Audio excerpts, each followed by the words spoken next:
Mon cher Augustin, tu nous as fait une petite sélection de jeux vidéo. On t'a fait un jingle. C'est parti. On m'avait fait un jingle. Ah, t'as droit à un jingle, toi. Putain, le budget. Incroyable. Ça a donné. Copyright, c'est à toi. Toutes les équipes étaient dessus. Mon cher Augustin, on s'est dit que ça pouvait être cool de parler un peu jeux vidéo, de se dire que l'année 2023 avait l'air d'avoir été une très bonne année jeux vidéo et de revenir un peu dessus avec ce qui t'avait plu, ce qui t'avait moins plu. C'était vraiment une belle année. En fait, ça fait 2 ans qu'au moment où l'E3 arrive, tout le monde est en mode bah, y a pas grand chose, mais vous comprenez, c'est le Covid.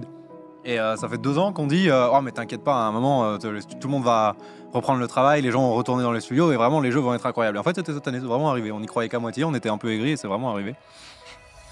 Ce qui s'est passé, c'est en France et dans la plupart des pays du monde, les confinements dus au Covid ont eu lieu globalement en 2020 et un peu début 2021 pour les derniers. Et les jeux qui étaient quasiment prêts à sortir pour 2020 en ont pas trop pâti. Donc l'année 2020, elle est encore un peu normale. Genre en 2020, t'as Ori and the Blind Forest, t'as FF7 Remake, t'as Valorant, t'as une année globalement normale, t'as The Last of Us Part 2, t'as un petit FPS avec une sortie compliquée qui s'appelait Cyberpunk. C'est vrai. C'était pas simple.